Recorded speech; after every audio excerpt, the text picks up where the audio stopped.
आज इस वीडियो में हम class 10 science chapter number 1 chemical reactions and equation की एक्टिविटी 1.7 स्टडी करेंगे। Radhe Radhe everyone, this is Tanuja. Welcome to the channel Kana growth point. इस चैनल पर हम क्लास 10 साइंस की फुल एग्जाम प्रिपरेशन करवाएंगे according to Himachal Pradesh board of school education Dharamshala. और जिन भी बोर्ड में एनसीईआरटी की बुक फॉलो की जाती है उन सभी के लिए इस चैनल की वीडियो जो है वो यूजफुल रहने वाली है। So let's start. हम स्टार्ट करते हैं एक्टिविटी 1.7। सो हमारे पास एक्टिविटी 1.7 क्या दे रखा है, हमें बोले take a plastic mug, drill two hole at its base and fit rubber stoppers in these hole. हमें बोला है कि आपको क्या लेना है, प्लास्टिक मग लेना है, ठीक है। और प्लास्टिक मग के बेस के ऊपर हमें क्या करने हैं, होल करने।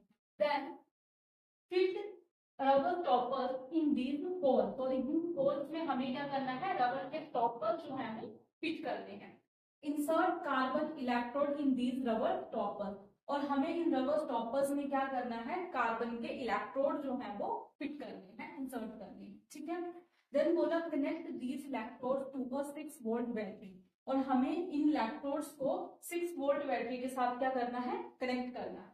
Then fill the mug with water such that the electrodes are immersed, और क्या बोला है कि जो आपने मग लिया है उसके अंदर आपको क्या डालना है, वाटर डालना है, ताकि जो इलेक्ट्रोड्स है वो पानी में इमर्ज हो जाए। Add a few drops of dilute sulphuric acid to the water, और आपको क्या करना है, वाटर के अंदर कुछ ड्रॉप्स जो है वो डाइल्यूट सल्फ्यूरिक एसिड की ऐड करनी है। क्लियर, हम डाइल्यूट सल्फ्यूरिक एसिड भी ऐड कर सकते हैं, हम HCl भी ऐड कर सकते हैं, ठीक है। फिर हमें क्या करना है, take 2 test tubes filled with water, हमें 2 टेस्ट ट्यूब लेनी है और उनको पानी से भर देना है। And invert them over the 2 carbon electrodes, और उन टेस्ट ट्यूब को कार्बन इलेक्ट्रोड के ऊपर हमें इन्वर्ट करके रख देना है, मींस कि उल्टा करके रख देना है।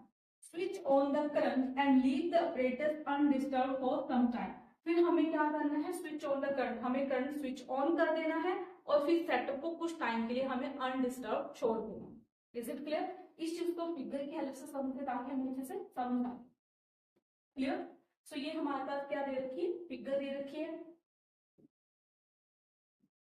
हमारे पास ये क्या है, प्लास्टिक का मग है, ठीक है। हमें क्या बोला था, प्लास्टिक का मग लीजिए और यहाँ पर इनके बेस के ऊपर आपको क्या करने हैं, होल्स करने, ठीक है। होल्स करने के बाद फिर हम क्या करेंगे, ग्रेफाइट की रोड जो है वो इंसर्ट कर देंगे इन होल्स में, ठीक है। ये दो जो है वो क्या है, ग्रेफाइट की रोड्स हैं। देन फिर हमें क्या करना है, इस मग को पानी से भर देना है, पानी डालना है बीच में, तो यहाँ तक क्या डाला हुआ है, ये पानी डाला हुआ है। फिर हमें क्या करना है, 2 टेस्ट ट्यूब्स लेनी है, पहले तो टेस्ट ट्यूब्स के अंदर क्या करना है, हमें पानी डाल देना है, ठीक है। पानी डालने के बाद इन इलेक्ट्रोड्स के ऊपर हमें उल्टा करके इन्वर्ट करके रख देना है। क्लियर?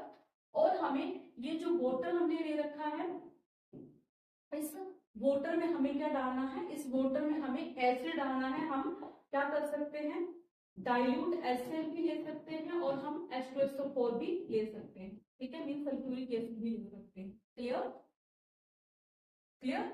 जिससे क्या हो जाएगा, हमारा जो वाटर है वो किस नेचर का हो जाएगा, एसिडिक नेचर का हो जाएगा, ठीक है। एसिडिफाइड वाटर बन जाएगा यहाँ पर। अब यहाँ से इलेक्ट्रोड जो है यहाँ से किसके साथ कनेक्ट कर देना है, 6 वोल्ट बैटरी के साथ हम इसे क्या कर देंगे, कनेक्ट कर देंगे। ये वाला पोर्शन जो होगा वो पॉजिटिव होगा जिसे हम एनोड बोलेंगे, ये वाला पोर्शन जो होगा वो नेगेटिव होगा जिसे हम क्या बोलेंगे, कैथोड बोलेंगे। क्लियर? फिर हम क्या करेंगे, यहाँ से स्विच ऑन कर देंगे तो करंट जो है वो फ्लो करना स्टार्ट हो जाएगा, ठीक है। ये तो पहले हमारा सेटअप हो गया। फिर हमें क्या करना है, यहाँ से बैटरी को हमने ऑन कर देना है, करंट जो है वो फ्लो करना स्टार्ट कर देगा, करंट क्या करेगा, फ्लो करना स्टार्ट कर देगा। फिर कुछ टाइम के लिए हमने इसको ऐसे ही अनडिस्टर्ब जो है वो छोड़ देंगे, ठीक है।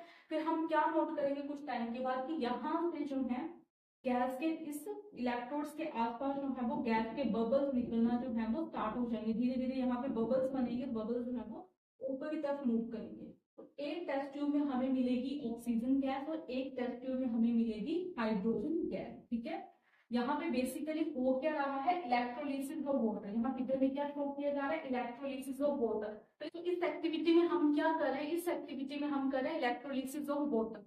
तो यहाँ पे हो क्या रहा है कि यहाँ पर वाटर में से जब हम करंट जो है वो पास करवा रहे हैं तो वाटर जो है वो हाइड्रोजन और ऑक्सीजन में ब्रेक डाउन हो जा रहा है, ठीक है। हमें पता है H2 जो है वाटर का क्या होता है, फॉर्मूला होता है, यदि हम 2H2 ले लें तो किसमें टूट जाएगा, 2H2 प्लस O2 में। तो यहाँ पर क्या होगा, इलेक्ट्रोलिसिस ऑफ वाटर हुई, मींस कि जब वाटर में से हमने इलेक्ट्रिसिटी पास करवाई तो वाटर जो है अपने आयंस में टूट गया, ठीक है, हाइड्रोजन और ऑक्सीजन में। क्लियर। तो हम देखेंगे कि कैथोड के ऊपर हमें क्या मिल रही है, हाइड्रोजन मिल रही है, और एनोड के ऊपर हमें क्या मिलेगी, ऑक्सीजन मिलेगी। Is it clear. दूसरा हम क्या ऑब्जर्व कर रहे हैं कि जो हाइड्रोजन की क्वांटिटी होगी वो ऑक्सीजन से क्या होगी, डबल होगी। Is it clear, is it clear. Hydrogen की वो क्वांटिटी होगी वो क्या होगी, ऑक्सीजन से डबल होगी, ठीक है। इतना आपको समझ आया। नेक्स्ट हम देखते हैं आगे हमें क्या बोले, बोले we will observe the formation of bubbles at both the electrodes. हम क्या ऑब्जर्व करेंगे, बबल्स की फॉर्मेशन ऑब्जर्व करेंगे दोनों ही इलेक्ट्रोड्स के ऊपर। जो भी हमने समझा कि इलेक्ट्रोड से क्या होगा, जो है हाइड्रोजन ऑक्सीजन के बबल्स जो है बनना स्टार्ट हो जाएंगे। These bubble displace water in the test tube। ये बबल्स क्या करेंगे, जो टेस्ट ट्यूब के अंदर वाटर होगा उनको डिस्प्लेस करना स्टार्ट कर देंगे, मींस कि वाटर की जगह पे वो खुद आना स्टार्ट हो जाएंगे, ठीक है। Is the volume of the gas collected the same in both the test tube. हमें पूछा है कि दोनों ही टेस्ट ट्यूब्स में क्या होगा, गैस आएगी, तो क्या वॉल्यूम ऑफ गैस जो है सेम होगा। तो हमने अभी क्या बोला कि जो हाइड्रोजन का वॉल्यूम है वो ऑक्सीजन से डबल होगा। Is it clear. तो यहाँ पर क्या होगा, नहीं होगा। जैसे क्वेश्चन पूछा क्या सेम होगा, तो नो सेम नहीं होगा। हाइड्रोजन का जो वॉल्यूम है वो ऑक्सीजन से ज्यादा होगा। कितना होगा, डबल होगा। बोले once the test tubes are filled with the respective gases remove them carefully. बोले एक बार उन टेस्ट ट्यूब्स में, जो हमने टेस्ट ट्यूब इन्वर्ट करके रखी है, यदि उनमें क्या हो जाए, गैसेस जो है वो फिल हो जाए, तो फिर हम उन टेस्ट ट्यूब्स को क्या करेंगे, निकाल देंगे, ठीक है। देन फिर हम क्या करेंगे, test these gases one by bringing burning candle close to mouth of the test tube. फिर क्या करेंगे, जैसे हमारे पास ये टेस्ट ट्यूब्स हैं दोनों, ठीक है, एक में क्या होगी, हाइड्रोजन गैस जो है वो कलेक्ट होगी, एक में क्या होगी, ऑक्सीजन गैस जो है वो कलेक्ट होगी। हमने क्या किया, वहां से निकाल लिया, ठीक है। जब उनमें गैसेस फिल होगी तो उनको निकाल ली, बोला उसके बाद हमें इन टेस्ट ट्यूब्स को क्या करना है, बर्निंग कैंडल के नजदीक वन बाय वन लेके आना है और ऑब्जर्व करना है कि हमारे पास क्या ऑब्जर्वेशन यहाँ पर होती है, ठीक है। तो हम क्या ऑब्जर्व करेंगे, जब हाइड्रोजन गैस को हम बर्निंग कैंडल के पास लेके आएंगे तो पॉप साउंड होगी। इस के अंदर हमारे पास ऑक्सीजन है, यदि उस टेस्ट ट्यूब के नजदीक हम क्या करेंगे, बर्निंग कैंडल को लेके आएंगे, तो हम क्या ऑब्जर्व करेंगे कि जो कैंडल है उसकी फ्लेम जो है वो ज्यादा इंक्रीज हो जाएगी। बिकॉज हमें पता है कि आग जलाने के लिए किस चीज की जरूरत होती है, ऑक्सीजन की। ऑक्सीजन की प्रेजेंस में ही कंबशन होती है।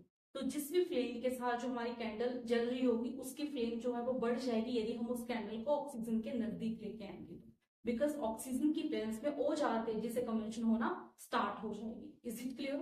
इससे हमें ये भी पता चल गया कि जो दो गैसेस हैं वो हाइड्रोजन और ऑक्सीजन है। क्लियर। और दूसरा हमने क्या डिस्कस किया कि हाइड्रोजन क्वांटिटी जो है वो ऑक्सीजन से ज्यादा है।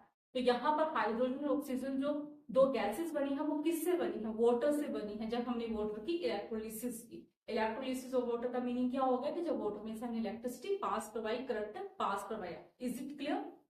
सो दिस इज आवर एक्टिविटी 1.7, ठीक है। यहाँ से हम रिएक्शन देख सकते हैं जो कि हमने डिस्कस की, 2H2O, यहाँ पे क्या बन गया, हाइड्रोजन, यहाँ पे क्या बन गया, ऑक्सीजन। सो हमने प्रीवियस एक्टिविटी में भी डिस्कस किया था, और जब हमने रिएक्शन टाइप देखी तब भी डिस्कस किया था कि डिकम्पोजिशन रिएक्शन क्या होती है, जब एक रिएक्टेंट जो है वो या तो हीट की प्रेजेंस में या इलेक्ट्रिसिटी की प्रेजेंस में या सनलाइट की प्रेजेंस में 2 या 2 से ज्यादा प्रोडक्ट्स में टूट जाता है, तो ऐसी रिएक्शन को हम क्या बोलते हैं, डीकम्पोजिशन रिएक्शन बोलते हैं, ठीक है। और जब हमें हीट यूज हो रही है या इलेक्ट्रिसिटी यूज हो रही है या लाइट यूज हो रही है रिएक्शंस को करवाने के लिए, तो ऐसी रिएक्शंस को हम क्या बोलते हैं, एंडोथर्मिक रिएक्शन बोलते हैं, क्योंकि यहाँ पे एनर्जी जो है वो एब्जॉर्ब हुई है। क्लियर।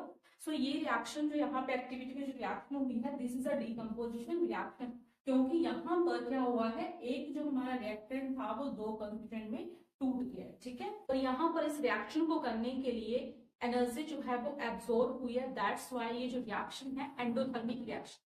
आई होप आपको एक्टिविटी 1.7 क्लियर हो गई है। एक्टिविटी 1.7 में हमने क्या देखा कि यहाँ पर इलेक्ट्रोलिसिस ऑफ वाटर हो रही है, एंड देन यहाँ पर ये जो रिएक्शन है वो डीकम्पोजिशन रिएक्शन है, क्योंकि इसमें सिंगल रिएक्टेंट जो है वो 2 प्रोडक्ट्स में ब्रेक डाउन हो रहा है, और यहाँ पर डीकम्पोजिशन रिएक्शन होने के लिए एनर्जी की जरूरत पड़ रही है, तो यहाँ पर एब्जॉर्प्शन ऑफ एनर्जी हो रही है, that's why this is the endothermic reaction. I hope आपको ये वीडियो पसंद आई है। यदि आपको ये वीडियो पसंद आई है तो लाइक करिए, शेयर करिए, कमेंट करिए, एंड क्लास 10 साइंस की फुल एग्जाम प्रिपरेशन के लिए according to Himachal Pradesh board channel को सब्सक्राइब करिए। थैंक यू, टेक केयर, मिलते हैं नेक्स्ट वीडियो।